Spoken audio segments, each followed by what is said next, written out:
Hello friends, welcome to my YouTube channel.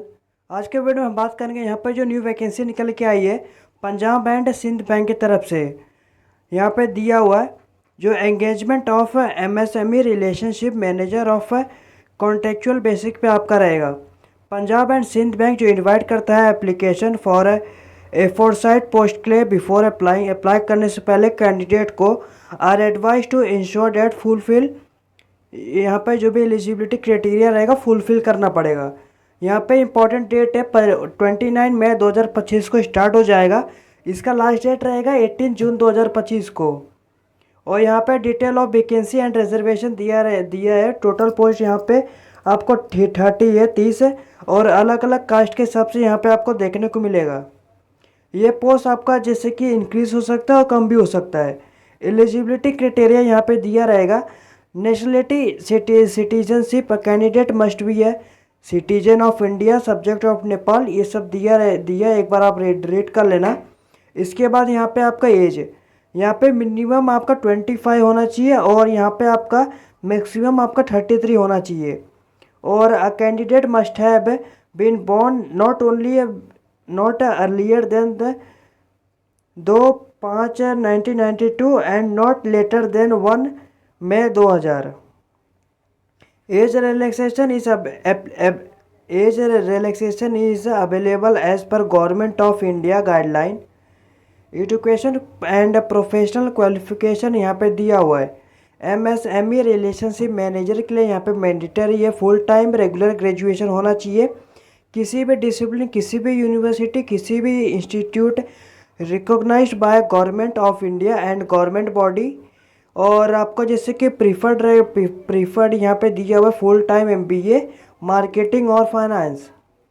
इसके बाद यहाँ पे पोस्ट क्वालिफिकेशन वर्क आपका क्या रहेगा, minimum experience of 3 year as relationship manager in MSME banking with any bank NBFC financial institute in India.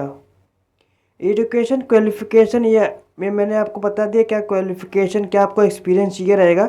Basic information मैंने जो भी डिटेल आपको यहाँ पे दे दिया है। अगर आपको और भी कुछ जानना रहेगा तो डिस्क्रिप्शन में ही आपको इसका लिंक पीडीएफ लिंक मिलेगा, आप वहाँ से क्लिक करके जैसे देख सकते हो। और डिस्क्रिप्शन में ही आपको फॉर्म अप्लाई लिंक मिलेगा। जैसे आप फॉर्म अप्लाई लिंक पे क्लिक करेंगे, जैसे आप यहाँ पे लिंक पे क्लिक करेंगे आपको ऐसा इंटरफेस आएगा। Engagement of MSME relationship manager on contractual basic पे। स्टार्टिंग डेट 29 मई 2025, लास्ट डेट रहेगा आपका 18 जून 2025 को। और इसके बाद यहाँ पे आपको click here for new registration पे क्लिक करना रहेगा। जैसे आप यहाँ पे क्लिक करेंगे आपको यहाँ पे 6 स्टेप में आपको पूरा कंप्लीट करना रहेगा। पहला basic information, second photo signature, third आपका डिटेल और फोर्थ आपका प्रीव्यू, फिफ्थ आपका अपलोड करना रहेगा डॉक्यूमेंट और सिक्स आपका पेमेंट करना रहेगा। बेसिक इन्फॉर्मेशन में यहाँ पे आपको फर्स्ट नेम यहाँ पे आपको लिखना रहेगा, फर्स्ट नेम कंफर्म कर देना। इसके बाद यहाँ पे आपको मिडिल नेम लिखना रहेगा, मिडिल नेम कंफर्म कर देना। अगर आपका मिडिल नेम नहीं रहेगा यहाँ पे ब्लैंक छोड़ना। इसके बाद यहाँ पे लास्ट नेम लिखना, लास्ट नेम कंफर्म कर देना। इसके बाद यहाँ पे आपका फुल नेम है आपका ऑटोमेटिक आ जाएगा। इसके बाद अपना मोबाइल नंबर लिखना, मोबाइल नंबर कंफर्म कर देना। इसके बाद यहाँ पे आप कोई दूसरा मोबाइल नंबर आप दे देना, अगर नहीं दोगे तो भी चलेगा। इसके बाद अपना ईमेल आईडी यहाँ पे डालना रहेगा। ईमेल आईडी आपको इस प्रकार का डालना रहेगा जैसे कि जो @ के पहले रहता है यहाँ पे आपको डालना रहेगा। और इसके बाद यहाँ पे आपको डोमेन से @ के बाद जो भी रहेगा यहाँ पे आपको डोमेन gmail.com hotmail.com in.com आप यहाँ पे सिलेक्ट कर लेना। इसके बाद यहाँ पे कंफर्म ईमेल आईडी पे यहाँ पे आपको पूरा ईमेल आईडी फिलअप करना रहेगा। इसके बाद यहाँ पे सिक्योरिटी कोड डाल के यहाँ पे सेव एंड नेक्स्ट पे क्लिक करना। जैसे आप यहाँ पे सेव एंड नेक्स्ट पे क्लिक करते हो आपका ऐसा इंटरफेस आएगा। यहाँ पे लिखा हुआ है are you sure the data enter correct है। आपने जो भी फिलअप किया है वो सब करेक्ट है। एक एक स्पेलिंग आप अच्छे से चेक कर लेना। अगर आपका कुछ भी गलती हुआ रहेगा कैंसिल पे क्लिक करके उसको एडिट कर लेना। अगर बाद में आप कोशिश करोगे तो भी आप करेक्ट नहीं कर पाओगे, इसके लिए अच्छे से देख लेना। अगर आपका सब सही रहेगा यहाँ पे ओके पे क्लिक करके सेव एंड नेक्स्ट पे क्लिक करना। इसके बाद यहाँ पे आपको यहाँ पे सेकंड पे फ़ोटो सिग्नेचर कैंडिडेट का अपलोड करना रहेगा। यहाँ पे जो यहाँ पे ग्रीन कलर का आपको देखने को मिलेगा, यहाँ पे आपका पासवर्ड और रजिस्ट्रेशन नंबर यहाँ पे आपको देखने को मिलेगा। इसके बाद यहाँ पे आपको कैंडिडेट का फ़ोटोग्राफ और यहाँ पे लाइव फ़ोटो आपको कैसे कैप्चर करते हैं मैं आपको बता दूंगा इस वीडियो में। और इसके बाद यहाँ पे आपको सिग्नेचर भी आपको अपलोड करना रहेगा। यहाँ पे गाइडलाइन देखने के लिए आपको अगर देखना रहेगा इस पर क्लिक करना, PDF ओपन कर लेना। यहाँ पे आप देख सकते हो फ़ोटो, यहाँ पे फ़ोटोग्राफ का यहाँ पे आपका रिसेंट साइज फ़ोटोग्राफ होना चाहिए। आपका वाइट बैकग्राउंड में आपका यहाँ पे बैकग्राउंड होना चाहिए। इसके बाद यहाँ अगर आप डायमेंशन देखेंगे तो मैं आपको पिक्सल में बता रहा हूँ। पिक्सल में इसका विड्थ रहेगा 200 और हाइट रहेगा 230 और इसका 20 KB से 50 KB के बीच में आपको अपलोड करना रहेगा।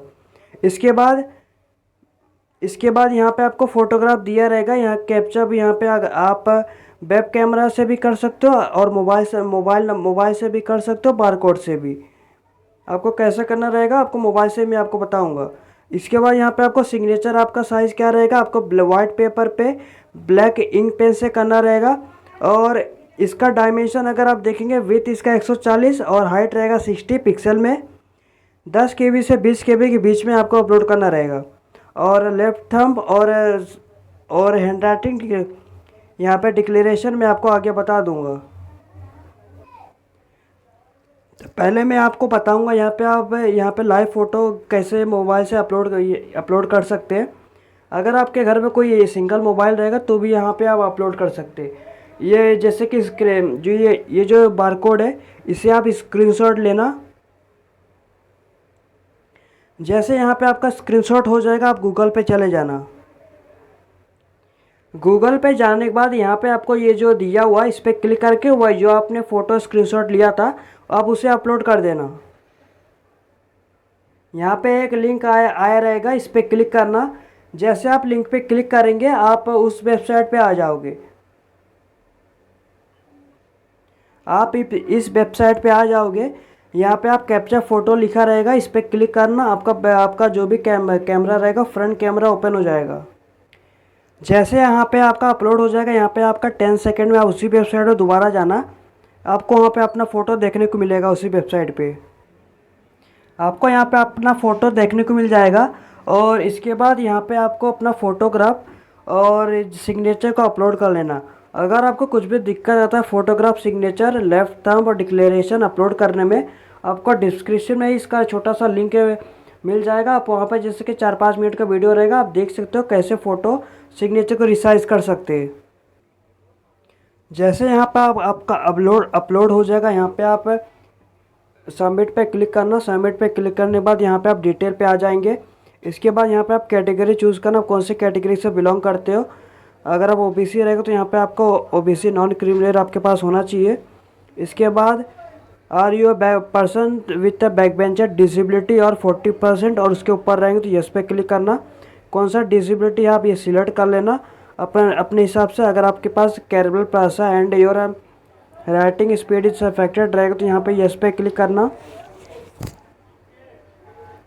और whether your hand writing is affected अगर आप रहेगा तो यस पे क्लिक करना। और अगर आपको एग्ज़ाम में और टाइम चाहिए तो जैसे कि ये सब सिलेक्ट कर सकते हो। अगर आपको स्क्रैप चाहिए रहेगा तो यस पे क्लिक करना। आप अपने हिसाब से ये डिसेबिलिटी आप दे देना। अगर नहीं है तो यहाँ पे नो पे क्लिक करना। इसके बाद ये भी दिया हुआ है, are you person with specified disability. अगर डिसेबिलिटी रहेंगे जो अंडर सबसेक्शन 2 RPWD एक्ट 2016 में रहेगा but not covered under the definition of section 2R of the said act, person having less than, जो 40% लेस रहेंगे वो यहाँ पे अपलोड नहीं कर सकते। इसके बाद यहाँ पे अगर आप नहीं रहेंगे यहाँ पे नो पे क्लिक करना, ये सब ऑप्शन बंद हो जाएगा। इसके बाद are you child family member of दोस्त हु डाइड इन 1984, अगर आप रहेंगे तो यस पे क्लिक करना, नहीं तो यहाँ पे नो पे क्लिक करना। अगर आप एक्स सर्विस मैन रहेंगे तो यस पे क्लिक करना। यहाँ पे period of service in month में दे देना, 36 मंथ 12 मंथ यहाँ पे दे देना। इसके बाद यहाँ पे कौन से रिलीजन से बिलोंग करते हो और do you belong to religious minority community में आते हो तो यस पे क्लिक करना, नहीं तो यहाँ पे नो पे क्लिक करना। नेशनलिटी यहाँ पे आप इंडियन सिलेक्ट करना। इसके बाद यहाँ पे आप state, UT, NCR to which examination centre belong, कौन आप किधर अपना एग्ज़ाम देना चाहते हो ये आप सिलेक्ट कर लेना। इसके बाद यहाँ पे सेंटर ऑफ एग्जामिनेशन आप यहाँ पे सिलेक्ट कर लेना और यहाँ पे डेट ऑफ बर्थ अपना फिल कर देना। आपको एलिजिबिलिटी आपको नोटिफिकेशन दिया है, एक बार देख लेना। इसके बाद यहाँ पे मैंने आपको स्टार्टिंग में बता दिया क्या एलिजिबिलिटी, क्या आपका कंडीशन रहेगा, सब मैंने आपको बता दिया स्टार्टिंग में। और डेट ऑफ बर्थ यहाँ पे आप दे देना। आपका यहाँ पे एज काउंट होके आ जाएगा। इसके बाद यहाँ पे अपना जेंडर सिलेक्ट करना, आपका जेंडर जो भी रहेगा। इसके बाद यहाँ पे अगर आपके ब्रदर सिस्टर रहेंगे तो यस पे क्लिक करना और यहाँ पे उनका जेंडर सिलेक्ट करना और यहाँ पे नाम लिख देना। अगर नहीं है तो यहाँ पे नो पे क्लिक करना। इसके बाद अपना मैरिटल स्टेटस यहाँ पे आप दे सकते हो। यहाँ पे फादर नेम, मदर नेम आप दे देना। अगर आप मैरिड रहेंगे तो यहाँ पे स्पाउस नेम दे सकते हो, नहीं दोगे तो भी चलेगा। इसके बाद यहाँ पे एड्रेस ऑफ करस्पॉन्डिंग मतलब जहाँ पे आप रह रहे हो।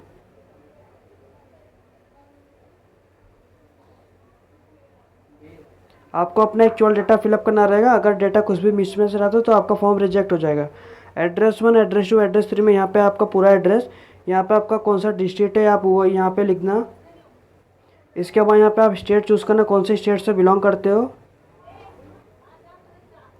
इसके बाद यहाँ पे अपना पिन कोड दे देना।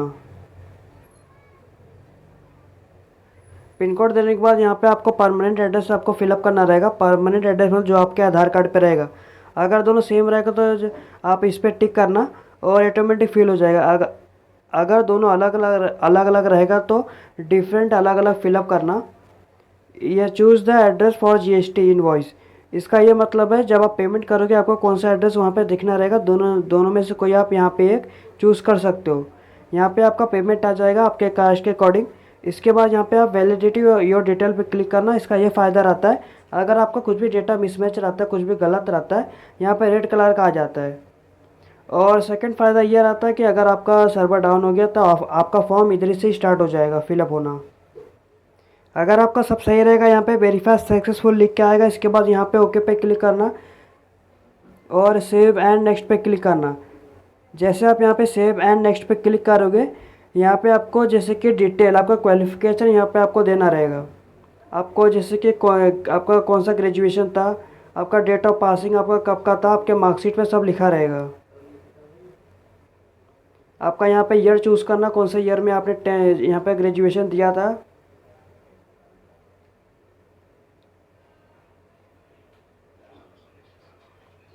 इसके बाद यहाँ पे आपको ओवरऑल परसेंटेज कितना था यहाँ पे आपको जैसे कि दे देना। इसके बाद यहाँ पे first class, second class, first class जो भी यहाँ पे आप करेगा दे देना। इसके बाद यहाँ पे आपने पोस्ट ग्रेजुएशन किया रहेगा, ये भी आप डिटेल फिलअप कर सकते हो। Do you have minimum experience 3 है, आपके पास ये रहना चाहिए। इसके बाद यहाँ पे आपका एक्सपीरियंस क्या रहेगा यहाँ पे आपको देना रहेगा, जैसे कि name of the employer, designation क्या है। और अभी भी कर रहे हो तो यस पे क्लिक करना, आपका ये बंद हो जाएगा। अगर आप छोड़ चुके हो, कभी से स्टार्ट किए थे, कभी ख़त्म किए थे, आपका नेचर ऑफ ड्यूटी क्या था, रीजन ऑफ लिविंग आपका क्या था, और एक्सपीरियंस ईयर, ये पहले ईयर, मंथ और डेट यहाँ पे दिया हुआ है, पर दे देना। टोटल एक्सपीरियंस यहाँ पे आपका काउंट होकर आ जाएगा। इसके बाद यहाँ पे आपको लैंग्वेज चूज़ करना रहेगा। आप यहाँ पे कोई 3 लैंग्वेज जो भी आपको आता रहेगा, रीड, राइट, स्पीक, यहाँ पे आपको फिलअप करना रहेगा। आपको इस प्रकार का यहाँ पे आप दे देना।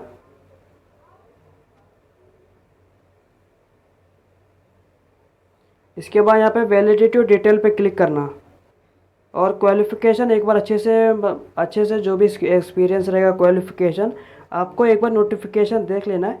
फ़िलहाल तो मैंने आपको स्टार्टिंग में बता दिया कि आपका क्वालिफ़िकेशन एक्सपीरियंस रहेगा, आप एक बार देख लेना। आपको अपना एक एक स्पेलिंग अच्छे से चेक कर लेना। अगर आपको कुछ भी गलती हुआ रहेगा उसे अच्छे से करेक्ट कर लेना। अगर आप इनके जैसे सोचो कि कंप्लीट रजिस्ट्रेशन करने के बाद आप पे यहाँ पे करेक्शन कर पाओ, नहीं तो तब आप नहीं कर पाओगे। और आपका जैसे कि करेक्शन विंडो भी इसका ओपन नहीं होता है। अगर आपका कुछ भी डेटा मिसमैच हो गया तो आपका फॉर्म रिजेक्ट हो जाएगा। इसके लिए एक एक स्पेलिंग अच्छे से चेक कर लेना। अगर आपका कुछ गलती हुआ रहेगा बैक जाके उसको करेक्ट कर लेना। अगर आपका सब सही रहेगा यहाँ पे कंप्लीट रजिस्ट्रेशन पे क्लिक करना, यहाँ पे सब वही लिखा हुआ है। इसके बाद अगर आपका सब सही रहेगा यहाँ पे ओके पे क्लिक करना। Are you sure to continue, okay पे क्लिक करना। जैसे आप यहाँ पे क्लिक करते हो, यहाँ पे आपको जैसे कि लेफ्ट थंब और हैंड राइटिंग डिक्लेरेशन आपको अपलोड करना रहेगा। आपको इसमें क्या लिखना रहेगा मैं आपको बता रहा हूँ। इस पर क्लिक करना, गाइडलाइन आपको देखने के लिए आपको यहाँ पे PDF ओपन हो जाएगा। जैसे आप यहाँ पे PDF ओपन होता है, या आप इस पर क्लिक करना, या आप ओपन हो जाएगा। यहाँ पे आप नीचे आना, यहाँ पे लेफ्ट थंब दिया हुआ है। जैसे कि लेफ्ट थंब आपको वाइट पेपर पे यहाँ पे करना रहेगा विथ ब्लैक और ब्लू इंक से, JPG के फॉर्म में। इसका डायमेंशन रहेगा 240 × 240 पिक्सल। अगर आप सेंटीमीटर में करोगे तो 3 सेंटीमीटर × 3 सेंटीमीटर विड्थ और हाइट रहेगा। इसका 20 KB से 50 KB के बीच में आपको अपलोड करना रहेगा। इसके बाद हैंड राइटिंग डिक्लेरेशन यहाँ पे आपको अपलोड करना रहेगा। एक इंग्लिश से क्लियरली वर्ड में आपको लिखना रहेगा वाइट पेपर पे और ब्लैक इंक पेन से। इसका पिक्सल रहेगा 800 × 400 पिक्सल, और इसका साइज़ रहेगा जैसे कि अगर आप सेंटीमीटर में करेंगे 10 सेंटीमीटर इसका विड्थ रहेगा, 5 सेंटीमीटर इसका हाइट रहेगा। इसका 50 KB से 100 KB के बीच में आपको अपलोड करना रहेगा।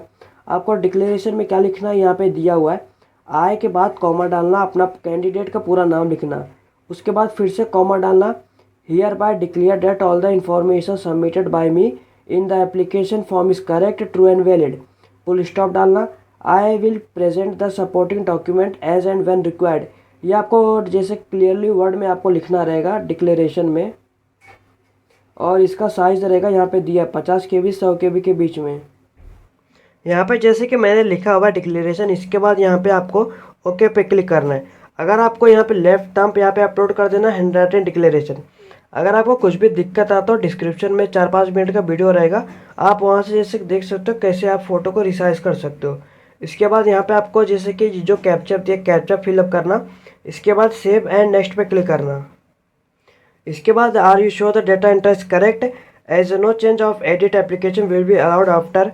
इसके बाद अगर आपका कुछ भी डेटा मिसमैच रहेगा उसको करेक्ट कर लेना, अगर सब सही रहेगा ओके पे क्लिक करना। इसके बाद लास्ट आपको यहाँ पे पेमेंट करना रहेगा। यहाँ पे आपका अलग अलग कैटेगरी के हिसाब से आपको देखने को मिल जाएगा। यहाँ पे ये जैसे कि कैप्चा फिलअप है, यहाँ ये फिलअप करना, इसके बाद सबमिट पे क्लिक कर देना।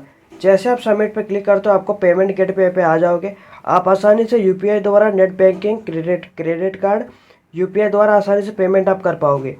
पेमेंट करने के बाद आपका जैसे कि पेमेंट सक्सेसफुली होने के बाद आज आप इसी वेबसाइट पर दोबारा जाना, एप्लीकेशन प्रिंट आउट यहाँ पे आपको यहाँ पे दिया रहेगा, आप इसका प्रिंट आउट निकाल लेना।